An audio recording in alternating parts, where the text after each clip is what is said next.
morning, students. How are you all? I hope you all are fine in your homes. You all are studying.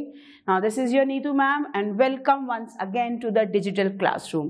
Welcome to the NDA Crash Course 2020. We have started the Crash Course series and I am very happy that you all are paying a lot of attention to the Crash Course questions and you are solving the PDF. I am very happy with your response. Now, in the series of Crash Course, today I am going to start a new topic. The new topic is sentence improvement. In sentence improvement, we have to check out the best word to improve the sentence if there is a need to improve that particular sentence. If there is no need, we have to write no improvement. Now बेटा ये sentence improvement segment करेंगे कैसे? जैसे हम spotting the errors का segment कर रहे थे, उस segment में आपको सिर्फ error spot करना था. Clear? इस segment में आपको उस एरर को करेक्ट भी करना है. दैट मीन्स उस सेंटेंस को इंप्रूव करना है. सारे ग्रामर के रूल्स फिर से रिकॉल होंगे, आपकी वोकैबुलरी अपडेट होगी, क्योंकि हो सकता है किसी वर्ड में स्पेलिंग गलत हो सकता है कोई वर्ड ही गलत हो सकता है किसी में ग्रामर का रूल गलत हो. तो आपको पूरा जो हमने अभी तक पढ़ा है उस पूरे सिलेबस का रिवीजन होगा सेंटेंस इंप्रूवमेंट में. तो are you ready? Let's start. So dear students, here I am with the sentence improvement segment. Sentence improvement mein you will get one sentence. In that one word will be highlighted. For that highlighted word there will be 4 options or 5 options in this particular test series. You will have to check if you can supply some other best appropriate word for that highlighted word. And if you feel there is no need for the improvement, you can supply the option no improvement. So let's start. Now read the sentence. I love the man so well that I wish he should overlive me. Now, what do you mean by overlive? What do you mean by overlive? Overlive means उसकी उम्र मुझसे ज़्यादा हो. तो the sentence is saying, I love the man so well. मैं उससे इतना प्यार करती हूँ कि मैं ये चाहती हूँ कि उसकी उम्र मुझसे ज़्यादा हो. So romantic, हाँ? So romantic. Early morning we are starting the thing with the romantic thing. Okay. So what is the thing? I love the man so well that I wish he should overlive me. तो याद रखना, overlive means you want the other person live longer than you. Okay. Now, what option we can provide for this whole phrase? आप इस whole phrase को replace कर सकते हैं किसी और option से. तो let's check it. May overlive me. May means possibility. Ought to overlive me. That means obligation. देखो मॉडल्स आ रहे हैं यहाँ पे. May means possibility. Now might again past tense of possibility. Try to overlive me. Now no correction needed. अब read the sentence. He should. आप चाह रहे हैं, आप उसकी probability नहीं बता रहे, वो compulsion नहीं कर रहे, obligation नहीं कर रहे. He may overlive me. आप possibility बता रहे हैं, might possibility बता रहे हैं. No, he should me आप इच्छा कर रहे हैं. You should do this. आपको ये करना चाहिए. That means उसको मुझसे ज़्यादा जीना चाहिए, उसकी उम्र मुझसे ज़्यादा होना चाहिए. So that should be the thing. So in this sentence there is no correction needed. That means no improvement. Okay, so let's move to the next sentence. Now, can this machine be adopted in farm work? क्या ये machine farm work में adopt हो सकती है या farm work के लिए adopt हो सकती है? Machine is an agent to do that work. Machine is that medium to do that work. अब इनके लिए हम क्या यूज कर सकते हैं? By. Can this machine be adopted by farm work? No. Can this machine be adopted into farm work? In and into? No. Can this machine be adopted for farm work? Okay. Can this machine be adopted to farm work? To नहीं. No correction भी नहीं. Correct answer is for. Farm work के लिए. For means के लिए, in मतलब में. Now read the sentence. Can this machine be adopted in farm work या फॉर फार्म वर्क?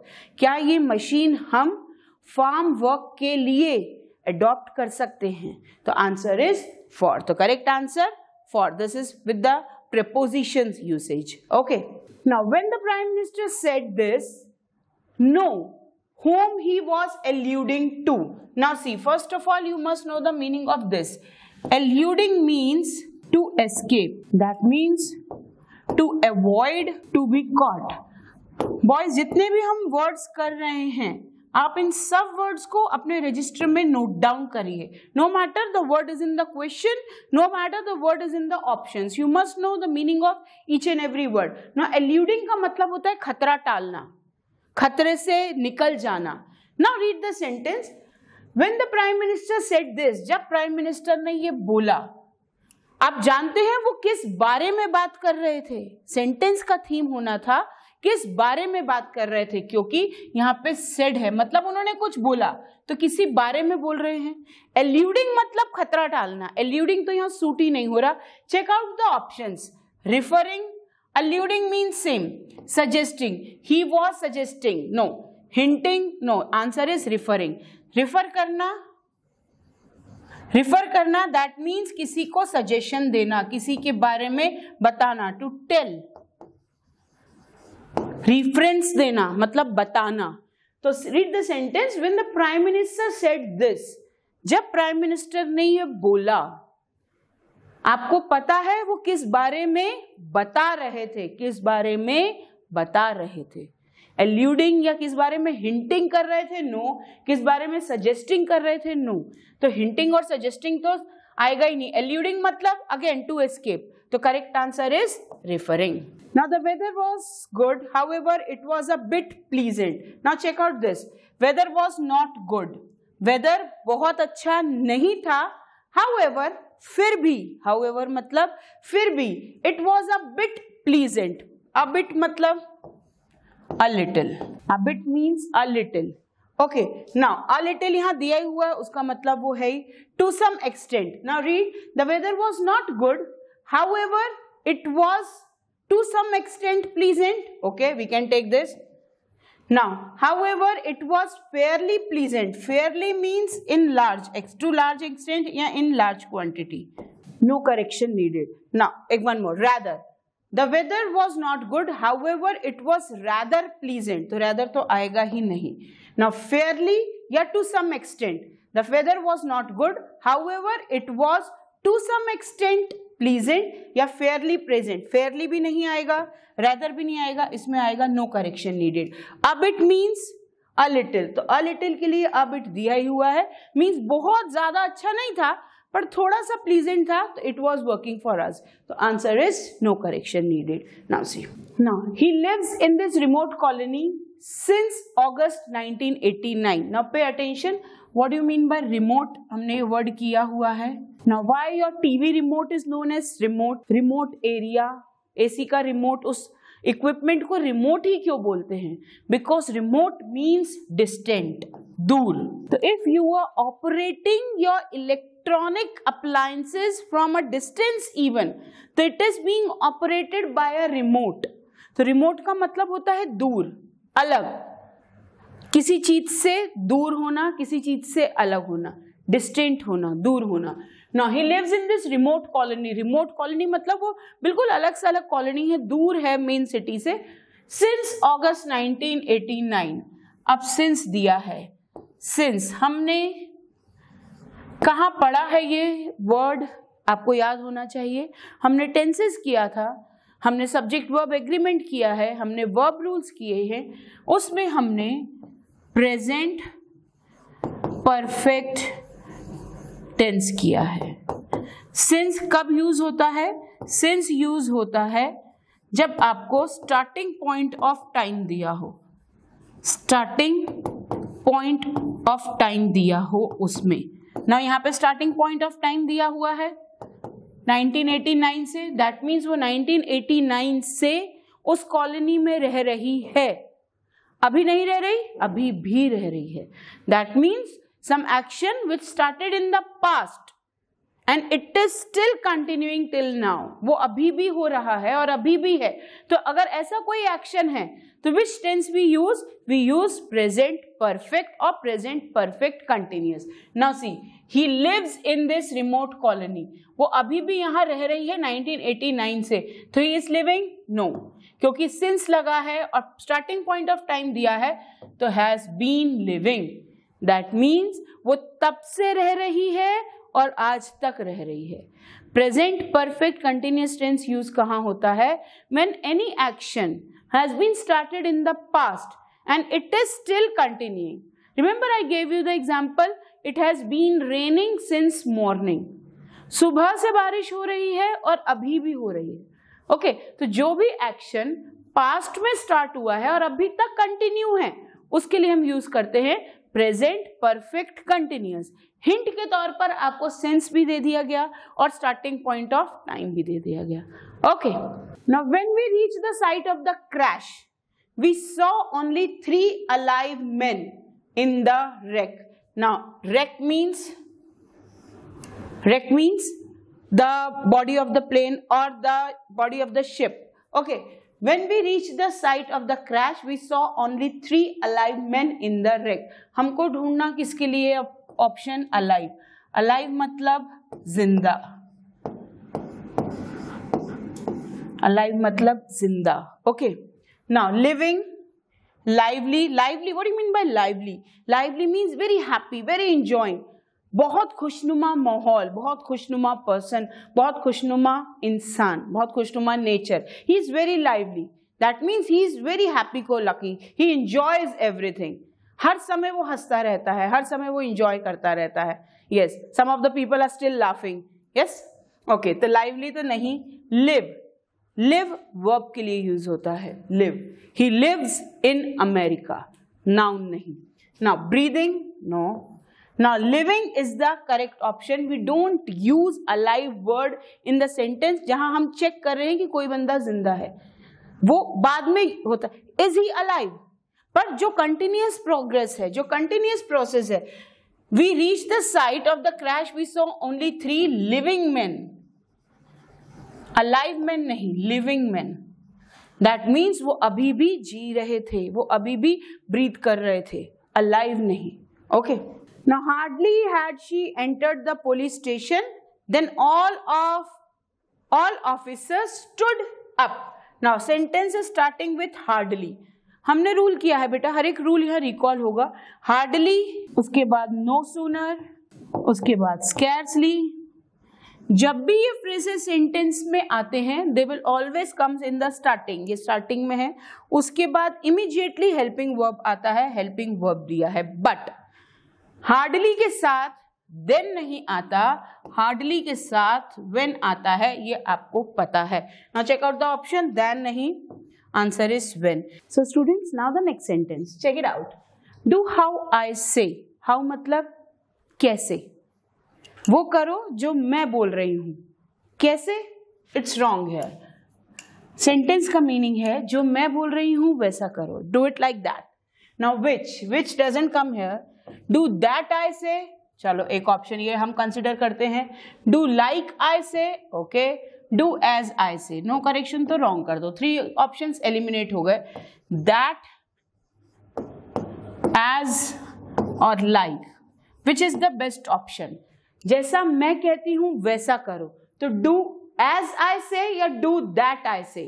दैट नहीं, चलो डू एज आई से या डू लाइक आई से. We use as in that. So my dear students, the correct option for this as, because the correct sequence will be do as I say. So this is the correct answer for sentence number 8. So let's move to the next sentence. Now stop taking drugs lest you are caught. Lest means हमने sentence का इस word का meaning किया था otherwise. Lest मतलब otherwise, नहीं तो, वरना. ओके, हिंदी में आप जिसे बोलते हो वरना. इंग्लिश वाला वरना नहीं, हिंदी वाला वरना नहीं तो. क्लियर? लेस्ट मतलब अदरवाइज. अब हमने एक रूल किया था बेटा कि लेस्ट के बाद आपको शुड लगाना है. रिमेंबर, लेस्ट के बाद शुड आता है और लेस्ट सजेशन देने के लिए यूज होता है. Work hard लेस्ट you should fail. पढ़ाई करो नहीं तो तुम फेल हो जाओगे. आप सजेशन दे रहे हो. Now check out this sentence. Stop taking drugs lest you are caught. Now this is warning. This is warning. तो might be caught, will be caught, would be caught या मे बी कॉट. क्या आएगा? Drugs लेना बंद करो, otherwise तुम पकड़े जाओगे. अदरवाइज तुम पकड़े जाओगे या पकड़े जा सकते हो. अदरवाइज तुम पकड़े जा सकते हो। तो विल बी तो नहीं, विल बी मीन्स सर्टेनिटी, पक्की बात, सर्टेनिटी, तो विल बी नहीं आएगा यहाँ पे। तो दिस इज वुड बी भी नहीं, आप इमेजिन कर रहे हैं, नो। मे या माइट, आप पकड़े जा सकते हो, पॉसिबिलिटी है। ड्रग्स लेना बंद करो वरना तुम पकड़े जा सकते हो। यहां आपको एक पॉसिबिलिटी दिखा रहे हैं वार्निंग करके, तो आंसर है माइट, करेक्ट आंसर है might. Okay, now though a hero he acted a coward, coward मतलब डरपोक, कॉवर्ड मतलब डरपोक, दैट मीन्स नो मैटर वो हीरो है ना। Who is a hero? देखो, there is a difference between a hero and an actor, and an actor acts like a hero. A hero is a person who does heroic acts, जो ऐसे काम करता है जो दूसरा सोच भी नहीं सकता। A soldiers are a real heroes, army officers are a real heroes, they do that act which a normal person cannot even imagine. Okay, तो हीरो एंड एक्टर में डिफरेंस है ना। दो अ हीरो, नो मैटर वो hero है, पर ही acted a coward, पर उसने डरपोक की तरह बिहेव किया। तो एक्टेड अ कॉवर्ड नहीं, उसने डरपोक की तरह बिहेव किया, क्योंकि यहाँ वर्ड एक्टेड है, मतलब उसने वैसे एक्ट की, उसने वैसा एक्सप्रेशन दिया, उसने वैसा बिहेवियर दिया। Okay, he acted with coward eyes, उसने डरपोक के साथ बिहेव किया, no. He acted as like a coward, अब एज और लाइक दोनों का मीनिंग एक ही है, लाइक का मतलब एज का मतलब लाइक, तो ये तो रॉन्ग ही हो गया। He acted as coward, okay, हम इसको कंसिडर कर सकते हैं, या ही एक्टेड कॉवर्डली। ना यहां पर अगर एक्टेड एज अ कॉवर्ड होता तो ये फ्रेज करेक्ट होता, बट यहाँ एक्टेड एज कॉवर्ड है, इनकम्प्लीट है, तो इसको wrong. Acted cowardly, now cowardly is an adverb, ly वाला एडवर्ब वर्ब के बाद लगता है, हमने ये रूल किया है। Remember when I give you the example, he rights neatly, she sings sweetly. Now अगर मैं यहां बोल रही हूं ही rights neatly, she sings sweetly, okay, he drives smoothly। ना ये सारे वर्ड्स एडवर्ब हैं, ये सारे वर्ड्स एडवर्ब हैं। And what are adverbs? Adverbs are those words which tells you about the verb. Adverb आपको वर्ब के बारे में बताता है कि काम कैसा हुआ है। ओके, अब यहां एडवर्ब बता रहा है कि काम कैसा हुआ है। उसने कैसा लिखा है? नीटली। उसने कैसा गाया है? स्वीटली। उसने कैसी ड्राइव की है? स्मूथली। तो ये वर्ब है और ये एडवर्ब है। क्लियर? अब ly वाले एडवर्ब कहां लगे हैं? वर्ब के बाद। इन सेंटेंस को याद रखना, एडवर्ब वाले वर्ड्स वर्ब के बाद लगे। Remember we did one sentence, the meeting adjourned abruptly. Okay, तो वर्ब के बाद ly वाला एडवर्ब लगेगा सी, दिस इज वर्ब, तो उसके बाद लगेगा cowardly. Clear? The answer is cowardly. Done? Now they were all astonished. Now what do you mean by astonished? Astonished means shocked. Astonished means surprised. They were all astonished at his failure in the examination. Now for his failure, wrong. On his failure, no. In his failure, no. From his failure, no. The answer is at, no correction needed. At is, वो astonished at किस चीज पे shock हुए? His failure in the examination. Okay, तो astonished at, ये preposition at astonished के साथ ही लगा है और astonished के बाद at लगता है, तो this is a complete phrase. Okay, now due to bad weather, now pay attention, the grammar rule is there. Due to bad weather के कारण, the number of ships the लगा है। हमने एक रूल किया है, अगर सब्जेक्ट द से स्टार्ट हो रहा हो और उसके आगे नंबर हो, द नंबर ऑफ हो, अगर ये फ्रेज है तो that means singular subject, because definite article the लगा है, और जहां सिंगुलर सब्जेक्ट है तो हमारा वर्ब भी सिंगुलर ही होगा. We have done this, remember we have done this in the subject verb agreement. सारे रूल्स रिकॉल हो रहे हैं एक एक करके. Now the number of ships crossing the channel last week is very small. अब यहाँ पर इज लगा है, हमने बोला है सिंगुलर वर्ब लगा है, तो सिंगुलर वर्ब इज है तो it's correct. But still there is one error. क्या एरर है? Check out this last week. Check out this last week. हमने एक और रूल किया था बेटा कि अगर last week, last month, last year, yesterday, day before yesterday, ऐसे टाइमिंग वर्ड दिए हों जो पास्ट टेंस के बारे में हमें बता रहे हैं, तो वहां पास्ट टेंस ही यूज होता है. और वाइस वर्सा पास्ट टेंस में ही हम टाइमिंग वर्ड्स क्लियरली यूज कर सकते हैं. ओके, जब हमें यहां बता रहे हैं कि लास्ट वीक की बात है, मतलब पास्ट टेंस की बात है, तो ये प्रेजेंट टेंस क्यों लगा है? क्लियर? तो check out this. Are being, no, are, no. अब वर होगा क्या? हमने यहां बोला है सिंगुलर वर्ब चाहिए, तो वर तो नहीं होगा. Answer is was. इसकी जगह हमें वॉज चाहिए, because last week timing word हमें हिंट दिया गया है. Clear? Now she is worried about his health. She is worried about his health. And also me. Now also me, अब यहां also दिया है, मतलब जो काम ये कर रही है वो कर रही है. She is worried. Now subject, verb, object. Clear? अब also conjunction है. conjunction के बाद बैलेंस पूरा होना चाहिए. जितना इधर प्रोसीजर हो रहा है उतना ही उधर होना चाहिए. तो यहां पर भी सब्जेक्ट और वर्ब चाहिए हमें. Now she is worried about his health and also me. Me नहीं, मी ऑब्जेक्टिव केस में आता है. यहां पर also is me, wrong.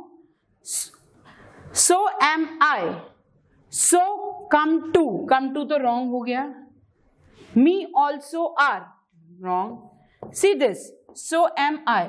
Also me पे ही पूरा अंडरलाइन होना चाहिए था. Now and so am I. Also so am I नहीं.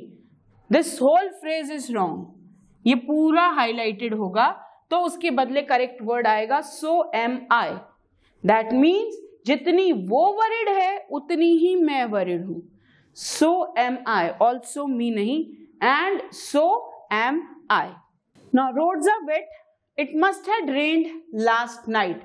Now see, हमने अभी वर्ब का रूल किया है ना. आपको ये बता रहे हैं roads are wet, मतलब प्रेजेंट में कुछ उसका इफेक्ट है. प्रेजेंट में इफेक्ट है, प्रेजेंट टेंस है. It must have rained last night. कल रात को बारिश हुई होगी, तो must had की जरूरत है. It rained last night. कल रात को बारिश हुई थी, तो रोड्स आज गीले हैं. बट जो टेंस पास्ट का कनेक्शन प्रेजेंट से दिखाता है. नाउ सी, प्रेजेंट हमें स्टार्टिंग में दिख रहा है, उसके बाद पास्ट है. ये हमारा पास्ट टेंस का सेंटेंस है, ये हमारा प्रेजेंट टेंस का सेंटेंस है. अब दोनों में जो कनेक्शन दिखाता है वो टेंस है present perfect. Because present perfect tense का मायना ही यही है कि some action which took place in past but it has an impact in the present. अभी तक उसका असर है, अभी तक उसका असर है. अगर मैं बोलूं I have gone to America last year, मैं पिछले साल अमेरिका गई थी, तो क्या वो प्रोसीजर खत्म? अभी तक उसका इम्पैक्ट है. मैं बोल सकती हूं मैं गई थी. वो प्रोसीजर मैंने जो किया था उसका एक्सपीरियंस मुझे आज भी है. It has rained last week, पिछले हफ्ते बारिश हुई थी. Okay, I have taken my breakfast, मैंने अपना ब्रेकफास्ट कर लिया है. मैंने सुबह किया था, अभी भी उसका इम्पैक्ट है. तो जब कोई टेंस पास्ट का रिलेशन प्रेजेंट से बताता है तो वहां प्रेजेंट परफेक्ट यूज होता है. Now must have been, no. Might had, again might had नहीं. वुड हैव बीन नहीं, आंसर है must have. It must have rained last night, it must have, क्योंकि यहाँ V3 दिया है, ठीक है, it must have rained last night. अब अगर रोड्स आर वेट नहीं दिया होता, रोड्स आर वेट नहीं दिया होता और यहां आपको बोला जाता it must had rained last night, तो लास्ट नाइट दिया है, ये रेन्ड है, पास्ट टेंस है, तो ये करेक्ट होता। बट आपको ये फ्रेज दिया है ये बताने के लिए कि पास्ट का कुछ कनेक्शन अभी भी है, तो पास्ट और प्रेजेंट का जब कनेक्शन हो रहा है तो प्रेजेंट परफेक्ट ही यूज होता है। Okay, the correct option is must have. Now she is tallest of all the girls, we have done degrees, this is superlative degree. Superlative degree में हम EST लगाते हैं या मोस्ट लगाते हैं, लेकिन द मोस्ट इंपॉर्टेंट हम दा लगाते हैं। हम क्या लगाते हैं? दा। ना यहाँ पर दा लगा है, नो, तो answer is the tallest, the best option. Okay, I will depend, it will depend now on they coming on time, तो दिस सेंटेंसेस तो यहाँ पे गलत ही लग रहा है। किस चीज पे डिपेंड होगा? इट विल डिपेंड नाउ, अब डिपेंड होगा उनके टाइम पर आने पर, उनके टाइम पर आने पर। अगर दे का मुझे उनका बोलना है, दिस इज देयर पेन, ये उनका पेन है। दिस इज देयर हाउस, ये उनका घर है, तो कौन सा there? THEIR, possessive pronoun their. उनके टाइम पर आने पर अब सब डिपेंड है उनके। Now they are coming, them coming नहीं, theirs coming, wrong, they come wrong, the correct option is they are coming. Clear? Now he has studied French since 4 years. Now see, since 4 years, हमने अभी rule किया since कहाँ use होता है बेटा? जहां पे स्टार्टिंग पॉइंट ऑफ टाइम दिया हो। देखो हर एक रूल बार बार रिपीट हो रहा है, so that you can recall each and every rule. Starting point of time since 1980. Remember हमने अभी एक सेंटेंस किया, she has been living in remote area since 1989, तो सिंस 1989 मतलब स्टार्टिंग पॉइंट ऑफ टाइम। यहाँ पे दिया है 4 इयर्स। अब जहां टाइम ड्यूरेशन दे दी जाती है, टाइम ड्यूरेशन दी है, उसके साथ लगता है, आपको पता है क्या लगता है उसके साथ? जस्ट रिकॉल, क्या लगता है उसके साथ? फॉर। सिंस लगता है स्टार्टिंग पॉइंट ऑफ टाइम के साथ, फॉर लगता है टाइम ड्यूरेशन के साथ। Now see, since 4 years ago wrong, from 4 years ago wrong, from 4 years wrong, answer is for 4 years, क्योंकि यहाँ फॉर लगा है। Okay, now he had not ought do it. Now see, अगर हम बात करें modal auxiliary ought, ought means obligation, उसको ये नहीं करना चाहिए था। Ought means obligation, you ought to respect your parents, आपको अपने पेरेंट्स की रिस्पेक्ट करना चाहिए। Ought means duty, ought means duty. Now see, अब जब भी हम मॉडल ऑक्सिलरीज यूज करते हैं, मॉडल्स सब्जेक्ट के बाद आते हैं, हमेशा सब्जेक्ट के बाद। जैसे ही may come, she can go there, I will teach you. Now see, subject के बाद मॉडल आए हैं, जब भी मॉडल्स आते हैं सब्जेक्ट के बाद आते हैं। चेक आउट दिस, यहाँ सब्जेक्ट के बाद हैड आया है, मतलब ये गलत है। Okay, now has not ought to do, ये भी गलत। अब 3 ऑप्शंस बचे हैं हमारे पास, ought not had done, ought not has it, ये भी गलत। Ought not have done, now see, ought not have done, he ought not have done it, he ought not have done it, उसको ये नहीं करना चाहिए था। Okay, the right answer is D. He decided to quickly leave the house. He decided to quickly leave the house. हमने अभी एक rule किया है, ly वाले जो एडवर्ब होते हैं, वर्ब के बाद एडवर्ब लगते हैं ly वाले, जैसे he ran quickly, हमने अभी किया था he sings sweetly, that means ये verb और ये adverb. Now see the error, यहाँ पे quickly पहले है, leave बाद में, मतलब quickly leave के बाद होना चाहिए। Now he decided to quickly to leave the house, no, quickly leave the house, ये भी नहीं, leave quickly the house या leave the house quickly, he decided to leave the house quickly. Now see, leave the house quickly, leave quickly the house नहीं। अब ये आपको क्यों दिया है? ताकि आप इससे कंफ्यूज हो जाओ कि मैम ने बोला है वर्ब के बाद एडवर्ब आता है, ये वर्ब है, ये एडवर्ब है, तो ये करेक्ट होना चाहिए। नो बेटा, लीव इनकम्प्लीट लगेगा अगर उसके बाद का ऑब्जेक्ट नहीं दिया जाएगा। पहले वो फ्रेज कंप्लीट करो, उसके बाद ly वाला एडवर्ब। तो correct answer is C, leave the house quickly. Now the bag is so heavy that I can hardly carry it. This is J नहीं, this is I. Okay, I can hardly carry it. Now what do you mean by hardly? Hardly is a negative word. Hardly is a negative word. Hardly means not. अगर मैं आपको एक sentence दूं, he hardly studies. He hardly studies मतलब वो पढ़ाई नहीं करता है, मुश्किल से कभी कर ले, अदरवाइज नहीं करता है, every time just passing the time, तो he hardly studies ना, तो यहाँ hardly means not। अब देखो, the bag is so heavy that I cannot carry it. Is this correct? या हम इसकी जगह ये रख सकते हैं as, too, much, more? No. The answer is none. No improvement needed because hardly itself is a negative word. Hardly से मतलब समझ में आ रहा है not, और can दिया है cannot. Okay, now check out the next sentence. Most willingly, Rama agreed to go to Madras and remain there for a month. Agreed to go. Okay, agreed go to, wrong. Agreed to going to, wrong. To going, no.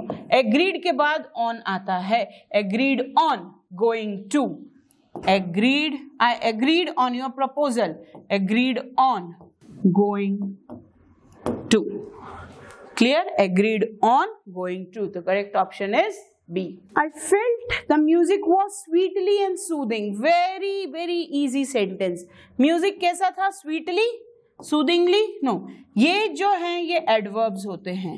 Adverb हमेशा verb को describe करते हैं. Adverb हमेशा verb को describe करते हैं mostly, या कभी कभी एडजेक्टिव को डिस्क्राइब करते हैं या एक और एडवर्ब को डिस्क्राइब करते हैं, बट नाउन को कभी भी डिस्क्राइब नहीं करेंगे। बात किसकी हो रही है? Noun.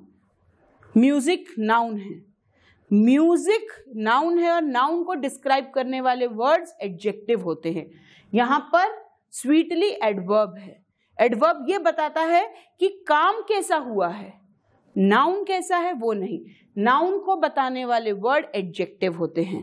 Okay, now sweetly but soothing, wrong. Answer is sweet and soothing. Now sweet क्या है? एडजेक्टिव। Adjective means quality. अब ये स्वीट और सूदिंग क्या है? क्वालिटी। किसकी क्वालिटी? म्यूजिक की। तो adjectives are the words which tells you about the qualities of noun, which describes noun. Adverbs are the words which tells you about the verb, which describes the verb.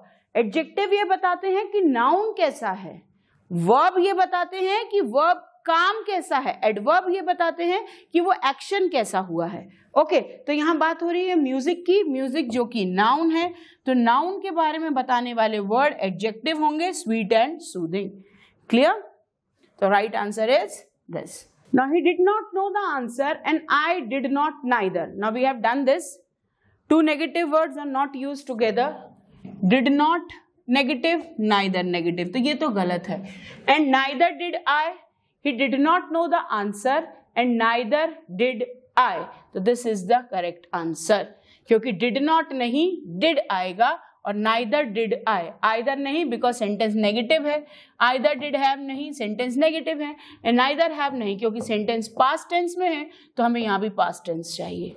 Okay, तो answer is A। Now he spent much time and energy over it and lost a large sum in the bargain। उसने बहुत ज्यादा time and energy उस पर खर्च कर दिया और बहुत ज्यादा पैसा बार्गेन में कम कर दिया, बार्गेन में खर्च कर दिया। बार्गेन के लिए या बार्गेन में, इन नहीं, आंसर इज फॉर। बार्गेन के लिए। Of means cancel, of means cancel, तो ये तो आएगा ही नहीं। Will bargain wrong, into bargain के अंदर रॉन्ग, इन द बार्गेन नहीं, फॉर बार्गेन, बार्गेनिंग के लिए उसने बहुत पैसा खर्च कर लिया कि वो डील नेगोशिएट हो जाए। Okay, the answer is B. It is all and one to me whether he lives in Mumbai और कोलकाता। सेंटेंस ये कह रहा है कि ऑल एंड वन नहीं, मेरे लिए सेम है कि चाहे वो मुंबई में रहे या कोलकाता में रहे, मेरे लिए दोनों ही सेम है, वो कहीं भी रहे मुझे कोई फर्क नहीं पड़ता, मेरे लिए सेम है। Now all and one, all but one, no, all one, no, it is one and the same, one and the same, all or one नहीं, no correction, answer is one and the same, मेरे लिए वो same चीज है, it is one and the same, मतलब कोई फर्क ही नहीं है कि वो मुंबई में रहे या कोलकाता में रहे, तो answer is C. So we have done 25 sentences for sentence improvement. We'll check out some more sentences, and tomorrow also we'll do the last year paper questions of sentence improvement. Now see, we are revising all the rules, all the tenses rule, all the prepositions rule, all the vocab rules, so that you can have the idea of all the things once again. So let's move to the next sentence. So dear students, let's move to the next sentence, and the next sentence says, at an early age, बहुत ही छोटी उम्र में, at an early age, he had made his mark as a chemist. He had. Now he had means past perfect. Past perfect. कोई action. Now see, this is the timeline. This is past. This is present. And this is future. बेटा ध्यान से समझो, जो action past में यहां शुरू होके पास्ट में यही खत्म हो गया, उसके लिए हम यूज करते हैं पास्ट परफेक्ट। ओके, जो एक्शन यहां तक शुरू होके यहां चला वो है पास्ट। ओके, जो एक्शन यहां से शुरू होके यहां प्रेजेंट तक आ रहा है उसको हम बोलते हैं प्रेजेंट परफेक्ट। तीनों में डिफरेंस है। क्लियर? नाउ जो एक्शन पास्ट में शुरू होके पास्ट में ही खत्म हो गया वहां यूज होगा पास्ट परफेक्ट। जो एक्शन पास्ट में शुरू हुआ और प्रेजेंट तक आके खत्म हुआ उसको बोलेंगे पास्ट, लेकिन जो एक्शन पास्ट में शुरू होके प्रेजेंट तक उसका असर आ रहा है उसको बोलेंगे प्रेजेंट परफेक्ट। अब यहां हमने लिखा he had made his mark as a chemist, तो क्या उसने वो जो अपनी इमेज, अपना नाम कमाया था वो खत्म हो गया, पास्ट में ही खत्म हो गया? हैड लगा है तो हैड तो गलत। नाउ अगर हम बोले ही मेड हिज मार्क या he has made his mark, no, उसने अभी नहीं बनाया, उसने बनाया था।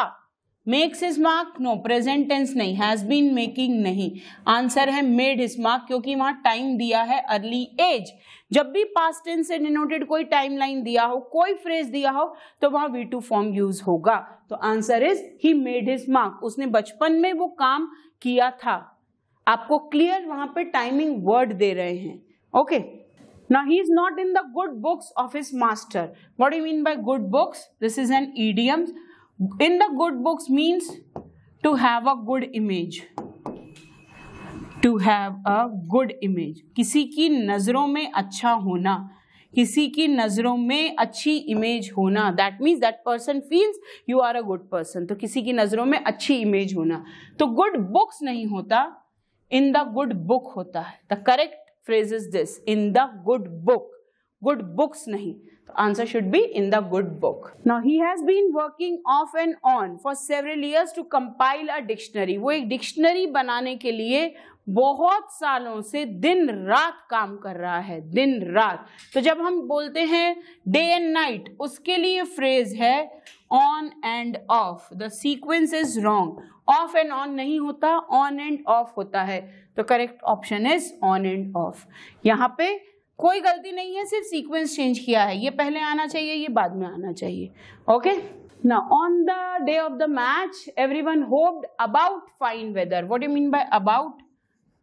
अबाउट मीन्स उसके बारे में। अबाउट का मतलब ये होता है उसके बारे में। I am worried about your future, मैं तुम्हारे फ्यूचर के बारे में चिंतित हूँ। I am worried about your studies, मैं तुम्हारी स्टडीज के बारे में चिंतित हूँ। I want to talk about your studies, मैं तुम्हारे स्टडीज के बारे में बात करना चाहती हूँ। Now everyone hoped about fine weather, हर किसी ने अच्छे वेदर के बारे में उम्मीद जताई? नो, हर किसी ने अच्छे वेदर के लिए उम्मीद जताई। तो answer is for. Everyone hoped for fine weather. Fine means अच्छा। Now although her parents warned her of what would happen, she continued to disobey them. Warned her of, now what would happen, she continued to disobey them. Now read the sentence, although her parents warned her of। किस बारे में बात हो रही है? कि उसके parents ने उसको warn किया था। warned her of। Now warn of, यहाँ of means, of का मतलब होता है बंद कर देना, कैंसिल कर देना, स्टॉप कर देना। तो ये of तो गलत। warned her on, on भी गलत। warned her to, what would happen? No, answer is no improvement। Okay, now the next. In his lecture, he dealt about the causes of the Gulf War। फिर again वही about, उसने causes of the Gulf War से deal किया कि Gulf War के causes के बारे में डील किया? Gulf War के causes से डील किया। हम किसी भी चीज में जब डील करते हैं, just deal with आता है। He is not able to deal with his problems। He is dealing with that company। तो deal के बाद preposition with he आएगा, याद रखना। तो dealt V2 फॉर्म है deal का, तो फॉर्म से फर्क नहीं पड़ता, preposition with he आएगा। Okay, when new coins were issued, the old ones were called out। called out, no, हमने phrasal verbs किया है off, called off। called off means cancelled। मैंने अभी अभी आपको बताया ऑफ मतलब स्टॉप, कैंसल्ड। तो कॉल्ड आउट नहीं, कॉल्ड ऑफ होगा, मतलब कैंसिल कर दिए गए। जब नए कॉइन्स मार्केट में आए, पुराने कॉइन्स का प्रोसेस बंद कर दिया गया, रोक दिया, स्टॉप कर दिया, कैंसिल कर दिया गया। Now but for the two incomes we would be hard out. Now hard out is a wrong phrase. Hard out means difficult. हम यहाँ बात कर रहे हैं दो इनकम्स के लिए, ये hard up. Hard means short of money. ना यहाँ पे टू इनकम्स नहीं है, यहाँ पे लो इनकम्स होगा, क्योंकि उसकी इनकम्स कम थी, उसके पास पैसों की कमी थी। But for the low incomes we would be hard up, that means short of money. That means income कम होने के कारण उसके पास पैसों की कमी थी, short of money. So students, now check out the next sentence. First, history is a little more. History थोड़ा सा ज्यादा है, किस चीज में? Little more than the register of the crimes, follies and misfortunes of mankind। तो what you all are reading in history, आप लोग अभी हिस्ट्री पढ़ाई कर रहे हैं गैट के लिए। हिस्ट्री में आपने देखा कैसे किंगडम्स को के ऊपर कब्जा कर ली गया, कितने लोग मारे गए जंग में, war, battle and just having capturing the kingship, everything. तो हिस्ट्री में इन सारी चीजों के बारे में बताया गया है। तो वही वो बोल रहे हैं, हिस्ट्री इससे ज्यादा है। क्राइम से, फॉलीज मतलब problems, and misfortunes means bad luck. History इससे कुछ ज्यादा है। हिस्ट्री में इसके अलावा भी बहुत कुछ बताया गया है। तो sentence is no improvement. This is no improvement sentence. Now the last sentence for today, pay attention. The centre forward was constantly being cheered and applauded because he had made many goals। Now applauded means हम ये word कर चुके हैं, praised। Now यहाँ center forward बात हो रही है पोजीशन की। center forward हो रही है बात position of the player in the football. उसको बार बार cheering मिल रही थी। Remember cheer girls in the 2020 IPL, you all enjoy the cheer girls movement. Whenever there is a 6 or a 4, the cheer girls start cheering the players and the crowd. Same way, तो center forward की position पे जो player था उसको बार बार cheering मिल रही थी और praise मिल रहा था, because उसने बहुत सारे goals बनाए थे। goals बनाते हैं हम कोई भी गोल, कोई भी स्कोर करते हैं। Now see, he had made many goals, he had scored many goals. The answer is C. He had scored many goals. So now students, we have done 35 sentences today in the sentence improvement segment. So the students, you must analyze all the sentences. You must work on all the rules and all the vocabulary words we have done it today.